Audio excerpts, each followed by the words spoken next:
For a session presented by Collinson, please welcome the Senior Vice President Commercial at Collinson, Priyanka Lakhani, in discussion with Skift X Research Editor Dan Marcec.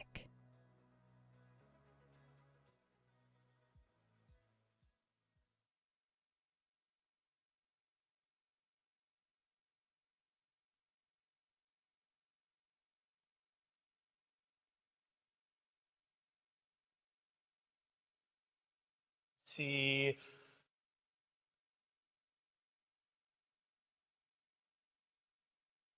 to start is what are some of those kind of game-changing brand preferences and consumer expectations that you've seen over the past couple of years? Dan, thank you for having me here. It's very exciting to see the first Skift Asia sort of event happening in Dubai. It talks about some of the key highlights in terms of how Middle East is coming into the forefront of travel industry, so it's fantastic. Talking about consumer trends and stuff, I think we will all agree that the future of travel is all digital, connected, personal and contactless, So we are seeing that happen in multiple of industries, but we've seen the accelerated growth that has happened in the travel industry, where it is today talking about passportless travel. So that's the world we are entering. And in some ways, the reason we're entering that world is also because of the new generation of customers that have arrived, right? So you look at the millennials, the Gen Zs that we used to talk about as the future customers, they now become the current customers. A recent survey we did in UAE and KSA reflected that at least 46% of them are planning to take at least 2 or 3 leisure travels in a year, which is quite exciting. I think another thing as well that you're finding is, if I recollect pre-pandemic, if you were doing a business travel or you were at the airport, your whole mission was 1 hour before the flight, I'll get in there, lounge into the, online check-in, everything done, straight to the gate, onto the flight and off, right? What we're realizing post-pandemic is the dwell times at the airports are increasing for multiple reasons. Obviously, people need to be there much earlier, things are unpredictable. But also with the cost of travel increasing, there are a lot of people doing stopovers and, so on. So as these dwell times are increasing and you have these consumers in there, there's lots of opportunities, I think, for the travel industry, and particularly the airport space. Well, yeah, that's really interesting. And we're going to pull up a slide here that speaks to basically exactly what you were talking about. So once we get that up, we'll cover it. But essentially, what it's saying is that Collinson did a study and found that every 2 seconds, there are 3 visits to one of the 1,300 lounges that you guys are affiliated with across the world. And so at face value, I look at these numbers, I'm like, wow, that's a lot of people. But can you give us a little bit of context for what this means in terms of what you were just describing about the customer journey and dwell time and things like that? Yeah, sure. When I joined the business, which was 25 years ago, I didn't realize that we would be servicing a customer, every second of the day. But it's very exciting, and I don't think many people realize that, when you are at the airport, the number of experiences you consume.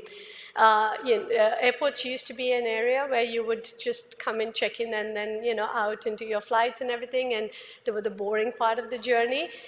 Today, airports have become the exciting part of the journey, where there are lots of experiences to have. And I think and we saw that in Singapore, Changi Airport, you look at Dubai, you look at Heathrow, Gatwick, there are lots of experiences to explore. What I found really exciting, though, is the way some of the airports are adapting themselves and looking at providing all of that in a single space. So if you look at Dubai airports, they've just recently launched a marketplace called Dubai More, which is powered by Collinson, and it gives you food delivery, duty-free, access to lounges, everything at the palm of your hand, which is what these digital natives need. So I think it's a fantastic opportunity. We are also finding that as Collinson, we are looking at making the journey even better, not just at the airport, but even before.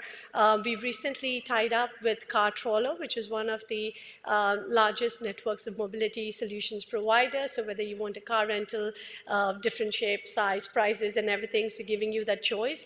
And this is, again, an exciting thing to see that, how partner brands are coming together to fulfill that journey and experience.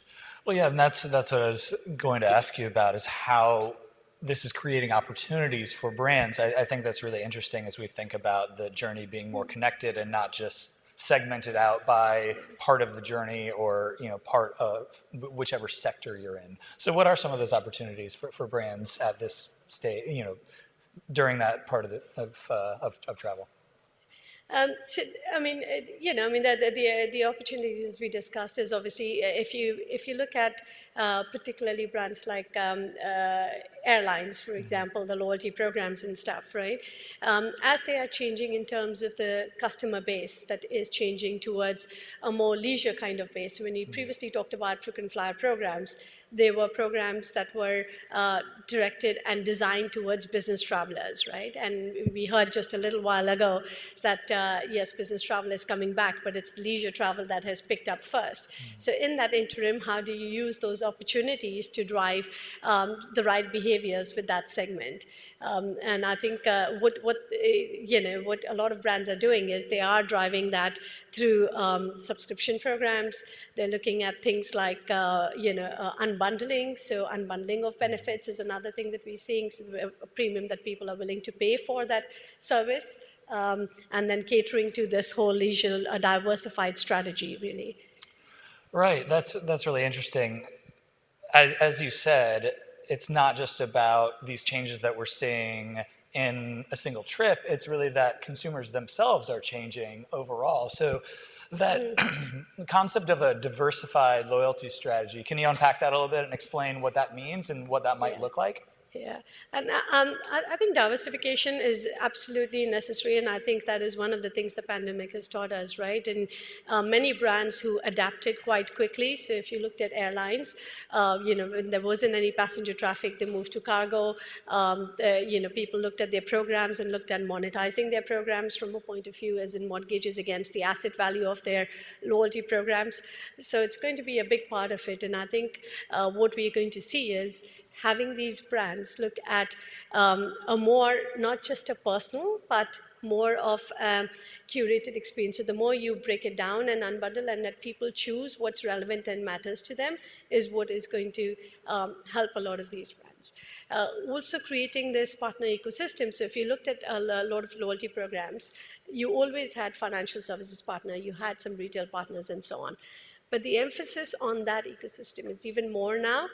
And brands that already had that could leverage that and use those levers quite successfully during the pandemic. So to keep the engagement with your customers, to keep the program top of mind, they could say that, okay, shop at, if you take the Emirates example, shop at Dubai Mall or shop at Skywards Earn Mall, gave you the opportunities to engage with the brands even if you weren't flying.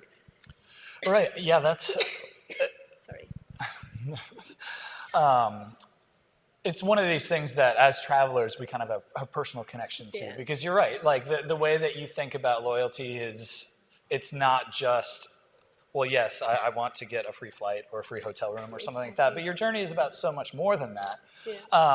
And so it is really interesting that you bring up financial services, and I think your example earlier about your time spent in the airport and things like that, it's bringing in all of these other kind of influences from other sectors that I think we've seen a big part of that too. Just as a side example, obviously the contactless technology and stuff like that that really took off in the travel industry during the pandemic had already been there a lot in retail.